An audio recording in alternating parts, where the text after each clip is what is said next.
नमस्कार। आज हम एक बहुत ही दिलचस्प और कह सकते हैं आध्यात्मिक कहानी पर थोड़ी गहराई से बात करने जा रहे हैं। जी।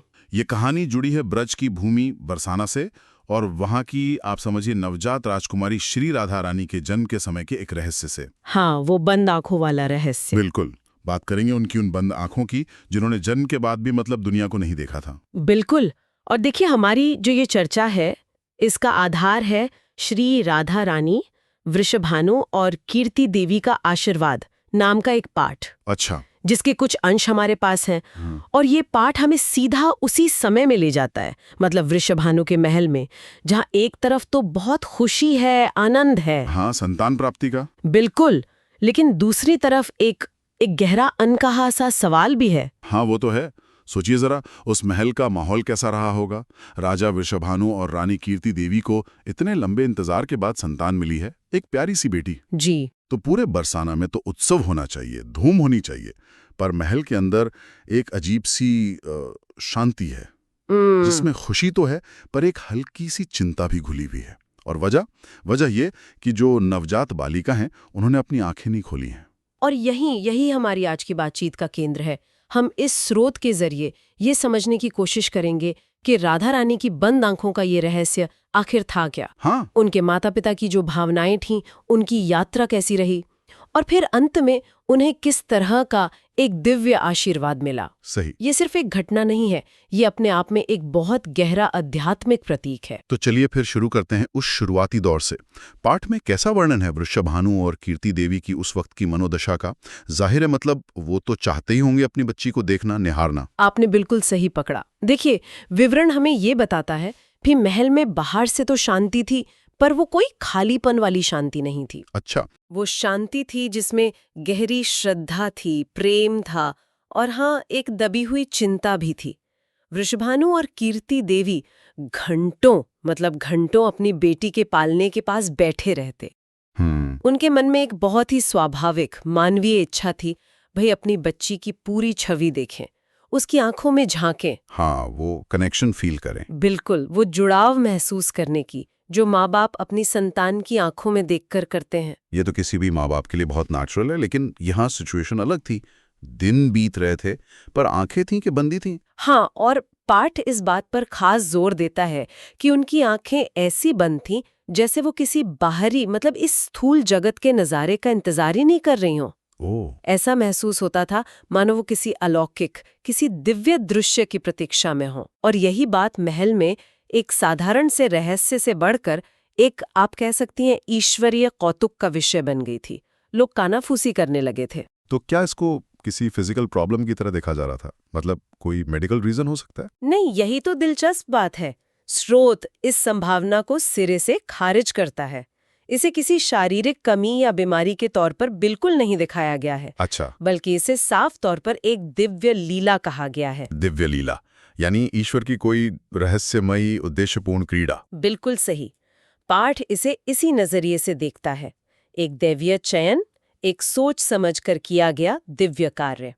ये इशारा किया गया है कि वो आंखें किसी खास असाधारण दृष्टि की प्रतीक्षा कर रही थीं। तो यहाँ मुद्दा शारीरिक अक्षमता का रहा ही नहीं, ये एक दिव्य उद्देश्य का बन गया। ये भौतिक सीमाओं से परे की बात है। ये तो सचमुच बड़ी अनोखी बात है। तो क्या बाहर की दुनिया को पता चला इसके बारे में? बरसाना के बाहर क्या रिएक्शन था? हाँ, देखिए, ऐसी दिव्य घटना की खबर ज्यादा देर कहाँ छिप सकती है। हाँ, बात तो फैलती है। बिल्कुल। पाठ में वर्णन है कि बरसाना की सीमाओं को लांघकर ये बात दूर दूर तक फैल गई, और नतीजा ये हुआ कि अलग अलग जगहों से ऋषि मुनि, विद्वान, ज्ञानी लोग महल में आने लगे। अच्छा। वो अपनी श्रद्धा जताते, प्रार्थनाएं करते और इस रहस्य पर अपने अपने दार्शनिक विचार रखते थे। किस तरह के विचार? क्या कोई समझा पाया कि हो क्या रहा है? यही तो रोचक बात है। पाठ के मुताबिक कोई कहता कि ये पूर्व जन्म की कोई ब्रह्मांडीय प्रतिज्ञा है। अच्छा। कोई कहता कि ये किसी गहन दिव्य तपस्या का फल है। मतलब तरह तरह की व्याख्याएं की गई, सब अपने ज्ञान और समझ के हिसाब से। लेकिन सच ये है कि कोई भी उन बंद आंखों के पीछे का जो असली सत्य था, वो दिव्य उद्देश्य, उसे ठीक ठीक नहीं समझा सका। तो यहाँ एक बहुत जरूरी बात सामने आती है ना, कि जो दिव्य रहस्य होते हैं उन्हें समझने में हमारा सांसारिक ज्ञान, हमारा लॉजिक, अक्सर मतलब नाकाफी रहता है। आपने बिल्कुल सही पकड़ा। ये इस प्रसंग का एक मुख्य बिंदु है। चाहे कितने भी बड़े ज्ञानी क्यों ना हो। जी हाँ, यहाँ ये एकदम साफ हो जाता है कि मानवीय बुद्धि और दर्शन की अपनी सीमाएं हैं, खासकर जब बात अलौकिक या दिव्य घटनाओं की हो। सांसारिक व्याख्याएं चाहे कितनी भी विद्वत्तापूर्ण क्यों न लगे, उस दिव्य पहेली को सुलझा नहीं पाईं। और इस सब के बीच वृषभानु और कीर्ति देवी पर क्या बीत रही होगी? मतलब अपनी बेटी के चारों तरफ इतना कौतुक, इतने ज्ञानी लोग आ रहे हैं, लेकिन उनके मन का दुख तो शायद बढ़ ही रहा होगा। बिल्कुल। स्रोत उनके उस मौन दुख का बड़ा ही मार्मिक चित्रण करता है। वृषभानु, वो एक राजा तो थे, पर साथ ही एक पिता भी थे। हाँ बिल्कुल। अपनी बेटी के इस अनोखेपन और चमत्कार से घिरे होने के बावजूद उनके मन में एक पिता का दर्द था। एक पल का वर्णन है जब वो बहुत ही स्नेह से राधा के नन्हे हाथों को छूते हैं और धीरे से फुसफुसाते हैं, क्या? मेरी प्यारी राधा, तुम किस अनोखे दृश्य की प्रतीक्षा कर रहे हो? ये दुनिया तुम्हारी दिव्य दृष्टि पाने के लिए तरस रही है। इन शब्दों में आप उनकी बेबसी, उनका प्रेम और उनकी गहरी चिंता सब महसूस कर सकते हैं। ओह, ये बहुत ही भावुक करने वाला क्षण है। ऐसा लग रहा है जैसे उनका सब्र अब शायद जवाब दे रहा हो। हाँ, लेकिन यहीं से कहानी में एक महत्वपूर्ण मोड़ भी आता है। जैसा कि स्रोत हमें बताता है, धीरे धीरे ध्यान इस बात से हटने लगता है कि आंखें क्यों बंद हैं। अच्छा। अब लोगों की जिज्ञासा और शायद माता पिता की भी इस तरफ मुड़ने लगती है कि वो किसकी प्रतीक्षा कर रही हैं। रहस्य का फोकस बदल जाता है। ये अब एक पहेली से ज्यादा एक दिव्य इंतजार का रहस्य बन जाता है। एक इंतजार, ये तो और भी गहरा रहस्य हो गया। तो क्या इस इंतजार का कोई अंत नजदीक आ रहा था? क्या कुछ ऐसा हुआ जिससे सिचुएशन बदली? हाँ, पाठ हमें एक ऐसी ही निर्णायक शाम तक ले जाता है। आप कल्पना कीजिए उस सीन की। वृषभानु और कीर्ति देवी अपनी बेटी के पास बैठे हैं। उनके मन शायद उन्हें अनसुलझे सवालों से भारी हैं। महल में चमेली की धीमी धीमी खुशबू फैली है, उनकी मौन प्रार्थनाएं चल रही हैं। और तभी अचानक उस कमरे में एक अभूतपूर्व, एक बहुत गहरी शांति छा जाती है। ऐसी शांति जो उन्होंने पहले कभी महसूस नहीं की थी। एक दिव्य, बहुत शक्तिशाली ऊर्जा ने घेर लिया। ये कोई आम अनुभव नहीं था। ये तो किसी बड़े बदलाव का संकेत लग रहा है। क्या ये उनके अंदर कुछ हो रहा था? बिल्कुल। यह क्षण, जैसा पाठ में बताया गया है, उनके माता पिता के आंतरिक रूपांतरण का क्षण था। वो बाहरी चिंता से हटकर एक गहरे आध्यात्मिक अनुभव में चले गए। अच्छा। उन्हें अचानक ये बहुत तीव्र एहसास हुआ कि उनकी बेटी सिर्फ उनकी संतान नहीं है, बल्कि वो एक दिव्य सत्ता है। स्वर्ग से धरती पर आया एक उपहार, स्वयं प्रेम का स्वरूप, पूरे ब्रह्मांड के लिए एक वरदान। यानी उनका देखने का नजरिया ही बदल गया, पर्सपेक्टिव शिफ्ट हो गया। हाँ, पूरी तरह से। उनकी चिंता, उनका दुख, उनकी सारी बेचैनी एक पल में जैसे गायब हो गई। वाह। और उसकी जगह ले ली एक गहरी, अटूट शांति और पूर्ण समर्पण के भाव ने। उन्हें ये समझ आ गया कि उनकी भूमिका सिर्फ पालन पोषण करने वाले माँ बाप की नहीं है, बल्कि इस दिव्य लीला में सहायक बनने की है, इस ईश्वरीय योजना का हिस्सा बनने की है। वो सवाल पूछना बंद कर देते हैं और बस उस पल की दिव्यता में, उस अनुभव में डूब जाते हैं। ये तो अद्भुत बदलाव है। मतलब चिंता से शांति और फिर समर्पण तक का सफर। यहाँ समर्पण की शक्ति कितनी साफ दिखती है। कैसे पूरी तरह मान लेने से, विश्वास करने से चिंता खत्म हो सकती है। आपने बिल्कुल सही कहा। यही इस कहानी का एक और बहुत महत्वपूर्ण संदेश है। और इसी समर्पण के भाव में कीर्ति देवी अपनी बेटी की ओर झुकती हैं। पाठ बताता है कि उनके शब्द सिर्फ एक माँ के प्यार से नहीं, बल्कि गहरी आध्यात्मिक भक्ति और समझ से निकले थे। वो कहती हैं, मेरी मीठी राधा, तुम तो स्वयं प्रेम का सार हो। हमें तुम्हारे दिव्य उद्देश्य को समझने की अब कोई जरूरत महसूस नहीं होती। हम तो बस खुद को तुम्हारी सेवा में, तुम्हारे चरणों में समर्पित करते हैं। कितने गहरे और पवित्र शब्द हैं ये तो पूरी शरणागति का भाव है। और वृषभानु, उनकी क्या प्रतिक्रिया थी? वृषभानु भी भावनाओं से एकदम भरे हुए थे। स्रोत उनके शब्दों को बताता है। वे रुंधे गले से कहते हैं, है दिव्य बच्ची, ये सच है कि पूरी दुनिया तुम्हारी प्रतीक्षा कर रही है, लेकिन हम, तुम्हारे विनम्र माता पिता, तुम्हें अपनी संतान के रूप में पाकर ही कृतज्ञ हैं, धन्य है। तुम हमारे लिए एक अनमोल खजाना हो और हम खुद को केवल इस दिव्य प्रेम का संरक्षक मात्र समझते हैं। इन शब्दों में उनका अहंकार बिल्कुल नहीं था, सिर्फ शुद्ध प्रेम और समर्पण बाकी था। माता पिता का ऐसा निस्वार्थ समर्पण, इसका क्या प्रभाव पड़ा? क्या राधा रानी पर इसका कोई असर हुआ? इसका असर फौरन हुआ और चमत्कारी था। जैसा कि स्रोत हमें बताता है, जैसे ही उन्होंने अपने दिल से ये शब्द कहे, कमरे का माहौल पूरी तरह बदल गया। एक अद्भुत घटना हुई। क्या हुआ बताइए? पाठ वर्णन करता है कि राधा के उस नन्हे शांत रूप से अचानक एक कोमल सुनहरी सी चमक फूटने लगी। ये कोई साधारण रोशनी नहीं थी, अच्छा। बल्कि एक दिव्य आभा थी। एक सुनहरी, झिलमिलाती, जीवंत रोशनी जो धीरे धीरे पूरे कमरे में फैल गई और उसे एक साफ तौर पर महसूस होने वाले आनंद और शांति से भर दिया। ये सिर्फ आंखों से दिखने वाली रोशनी नहीं थी, ये आत्मा से अनुभव करने वाली दिव्यता थी। ये तो अविश्वसनीय लगता है। क्या इसी समय उन्हें वो आशीर्वाद मिला जिसका जिक्र टाइटल में है? हाँ, बिल्कुल। इसी दिव्य प्रकाश के बीच, जैसा पाठ कहता है, उन समर्पित माता पिता को एक क्षणिक अलौकिक दर्शन प्राप्त हुआ। यही उनका असली आशीर्वाद था। दर्शन? हाँ, लेकिन यहाँ ये समझना बहुत जरूरी है और स्रोत इस पर जोर देता है कि ये कोई भौतिक परिवर्तन नहीं था। मतलब राधा की आंखें इस पल में खुली नहीं। वो आंखें नहीं खुली? नहीं, ये एक आध्यात्मिक रहस्योद्घाटन था, एक आंतरिक दर्शन था। एक आध्यात्मिक रहस्योद्घाटन? तो उन्होंने असल में देखा क्या? क्या था उस दर्शन में? पाठ के अनुसार उस एक दिव्य क्षण के लिए उन्होंने पालने में लेटी बंद आंखों वाली बच्ची को नहीं देखा। उनकी दृष्टि बदल गई। अच्छा। उन्होंने राधा के वास्तविक, शाश्वत, ब्रह्मांडीय स्वरूप की एक झलक पाई। उन्होंने देखा दिव्य प्रेम के साकार रूप को, एक ऐसी ब्रह्मांडीय आकृति जो शुद्ध प्रकाश और अनंत सौंदर्य का स्रोत थी, जो एक भव्य कमल के सिंहासन पर विराजमान थी और जिनकी आभा, जिनका तेज पूरे ब्रह्मांड को घेरे हुए था, उसे रोशन कर रहा था। उन्होंने श्री राधा के उस स्वरूप को देखा जो भगवान कृष्ण की शाश्वत संगिनी है, सर्वोच्च देवी ह्लादिनी शक्ति, यानी दिव्य आनंद और प्रेम की मूर्ति है। वाह, ये तो कल्पना से भी परे है।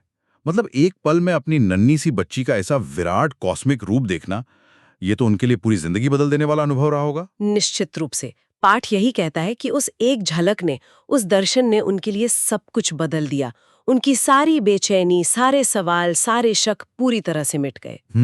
उनकी जगह ले ली अटूट, गहरे विश्वास और समझ ने। वे पूरी तरह समझ गए कि उनकी बेटी की बंद आंखें कोई कमी या दोष नहीं, बल्कि एक दिव्य चुनाव थीं। वो किसी साधारण नज़ारे के लिए नहीं, बल्कि सही क्षण में सही दृष्टि, यानी अपने प्रियतम कृष्ण के दर्शन के लिए प्रतीक्षा कर रही थीं। तो ये दर्शन ही उनका असली आशीर्वाद था। मतलब बाहर से कुछ नहीं बदला, पर अंदर से सब समझ आ गया। बिल्कुल, यही उनका सबसे बड़ा आशीर्वाद था। सत्य का ज्ञान, दिव्य योजना की समझ, ये ज्ञान उन्हें जीवन भर सहारा देने वाला था। उन्हें ये बोध हो गया कि वे साधारण माता पिता नहीं, बल्कि एक दिव्य नाटक में चुने हुए पात्र हैं, जिनका सौभाग्य है कि वे स्वयं ह्लादिनी शक्ति, यानी दिव्य प्रेम के मूर्त रूप का पालन पोषण और संरक्षण कर रहे हैं। ये समझ किसी भी बाहरी चमत्कार से कहीं ज्यादा कीमती थी। तो इस अद्भुत दर्शन और समझ के बाद क्या हुआ? क्या कहानी वहीं खत्म हो जाती है? नहीं, कहानी एक बहुत ही खूबसूरत मोड़ पर आकर ठहरती है। पाठ बताता है कि वो दिव्य दर्शन धीरे धीरे हल्का पड़ गया, कमरा वापस अपनी शांत सामान्य स्थिति में आ गया। अच्छा। और पालने में राधा रानी पहले की तरह ही शांत लेटी थीं। उनकी आंखें अभी भी बंद थीं। आंखें अभी भी बंद, दर्शन के बाद भी? हाँ, लेकिन अब वृषभानु और कीर्ति देवी के लिए ये बंद आंखें दुख या चिंता की वजह नहीं थीं। अच्छा। अब ये उनके लिए एक मीठी उम्मीद, एक पवित्र इंतजार का प्रतीक बन गई थीं। वे अब पूरी निश्चितता और शांति के साथ जानते थे कि उनकी बेटी की आंखें किसी शारीरिक कमी के कारण नहीं, बल्कि एक दिव्य संकल्प के कारण बंद हैं। वो उस एक सही क्षण, उस एक सही दृष्टि की प्रतीक्षा कर रही थी। और वो सही दृष्टि कौन सी थी? इसका कोई हिंट मिलता है? हाँ, पाठ साफ तौर पर इशारा करता है कि वो अपने हृदय के एकमात्र स्वामी की प्रतीक्षा कर रही थीं। यानी भगवान श्री कृष्ण की? जी हाँ, उनकी आंखें तभी खुलेंगी जब वे पहली बार उन्हें देखेंगी। तो पाठ हमें एक ऐसी सिचुएशन में छोड़ देता है जहां रहस्य तो सुलझ गया है, पर इंतजार अभी बाकी है। बिल्कुल, स्रोत हमें बरसाना के उस अंतिम दृश्य के साथ छोड़ता है।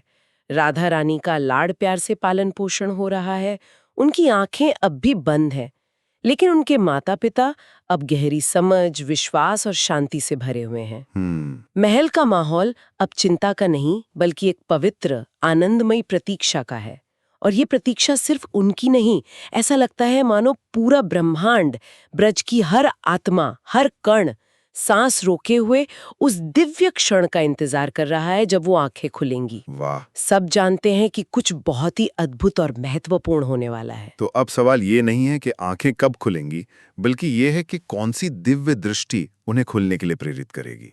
ये प्रतीक्षा ही जैसे कहानी का सेंट्रल आइडिया बन जाती है। आपने बिल्कुल सही कहा। ये प्रतीक्षा, ये एंटिसिपेशन ही कथा का मर्म बन जाता है। तो अगर हम इस पूरी चर्चा को अब समेटें, इस पाठ से जो बातें सीखीं उनको देखें, तो क्या मुख्य बातें हैं जो सामने आती हैं? ये कहानी सिर्फ बंद आंखों के एक चमत्कार से कहीं ज्यादा गहरी है ना? निश्चित रूप से। पहली और सबसे महत्वपूर्ण बात तो माता पिता वृषभानु और कीर्ति देवी की भक्ति और उनके समर्पण की गहराई है। हाँ, वो तो है। उनका अनुभव हमें दिखाता है कि जब इंसानी तर्क और चिंता काम नहीं करते, तब पूरा विश्वास और समर्पण कैसे समझ और शांति का रास्ता खोलते हैं। सही। दूसरी बात, यह दिव्य रहस्योद्घाटन की प्रकृति को समझाती है कि सच्चा आशीर्वाद हमेशा कोई बाहरी या भौतिक बदलाव ही नहीं होता, बल्कि वो आंतरिक ज्ञान और समझ के रूप में भी आ सकता है, जो शायद ज्यादा स्थायी और परिवर्तनकारी होता है। और ये भी कि दिव्यता को समझने की कोशिश करने से ज्यादा जरूरी है उसे स्वीकार करना और उसकी सेवा में समर्पित हो जाना, जैसा वृषभानु और कीर्ति देवी ने किया। बिल्कुल। उनका जो ट्रांसफॉर्मेशन है वो दिखाता है कि शरणागति में कितनी शक्ति है।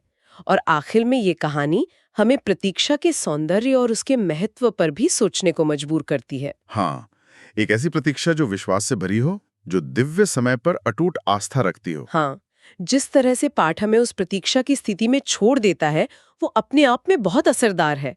पढ़ने वाला या सुनने वाला भी जैसे उस दिव्य पल के इंतजार में शामिल हो जाता है। हाँ, बिल्कुल। और ये हमें एक आखिरी विचार के साथ छोड़ जाता है, जिस पर हमारे श्रोता खुद सोच सकते हैं, मनन कर सकते हैं। क्या? ये जो गहन प्रतीक्षा है, जिसे न केवल माता पिता बल्कि पूरे ब्रह्मांड और ब्रज द्वारा महसूस किया गया, बताया गया है, खासकर कृष्ण के लिए उनकी प्रतीक्षा के संदर्भ में, तो ये दिव्य स्त्रीत्व और दिव्य पुरुषत्व के जो सिद्धांत हैं, उनके बीच के शाश्वत संबंध, उनके आपसी आकर्षण और पूर्णता के बारे में क्या संकेत देती है? ये एक बहुत गहरा सवाल है। जी, ये एक ऐसा प्रश्न है जो इस कहानी के आध्यात्मिक आयाम को और भी गहरा कर देता है।